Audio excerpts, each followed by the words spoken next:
টিডি বাংলা ইউটিউব চ্যানেলে আপনাদের সকলকে স্বাগত জানাই।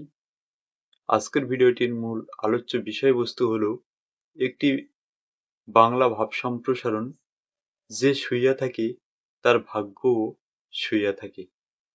আলস্য, শ্রম বিমুখতা ভাগ্য গঠনের পরিপন্থী।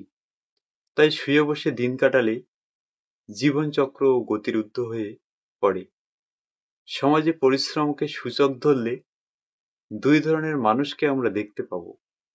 এক শ্রেণীর মানুষ নিষ্ঠার মধ্যে দিয়ে কর্ম পরিশ্রমের দ্বারা জীবনে প্রতিষ্ঠা পায়, আর এক ধরনের মানুষ আছে যারা শ্রম বিমুখ, অলস জীবনযাপনের মধ্যে দিয়ে ভাগ্যের জোরে প্রতিষ্ঠা পাওয়ার লোভে থাকে অপেক্ষমান। কর্মের পথেই মানুষ ভাগ্য নির্মাণ করে, ভাগ্যকে জয় করে। অথচ পৃথিবীতে দ্বিতীয় শ্রেণীর মানুষের সংখ্যা বিপুল। তাই শ্রমবিহীন অলীক ভাগ্য নির্ভরতায় তারা সমস্ত কর্মশক্তিকে জলাঞ্জলি দেয়।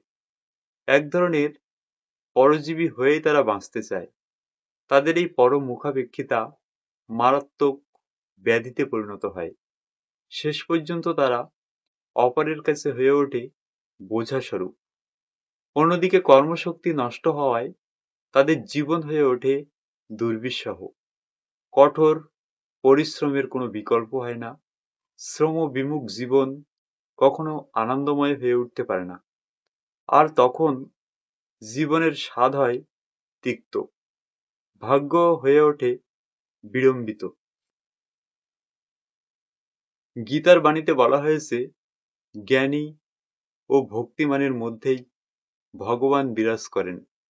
তবে কর্মের আগেও ভাবনা ও কল্পনা বিলাসের গুরুত্ব থাকে, কিন্তু কল্পনা আর নিদ্রালোলুপ নিশ্চেষ্টতা এক হতে পারে না। অন্যদিকে অলস শয়নে ভাগ্যের সমাধি রচিত হয়। সুপ্রিয় দর্শক ও শিক্ষার্থী, ভিডিওটি কেমন হলো তা কমেন্ট বক্সে জানাতে ভুলবেন না। ভিডিওটি যদি ভালো লাগে এবং ভিডিওটি যদি হেল্পফুল মনে হয়, তাহলে ভিডিওটিতে একটি লাইক করে চ্যানেলটি সাবস্ক্রাইব করে সঙ্গে থাকুন, সাথে থাকুন, পাশে থাকুন। ফিরে আসবো পরবর্তী আরো একটি শিক্ষণীয় ভিডিও নিয়ে। ধন্যবাদ।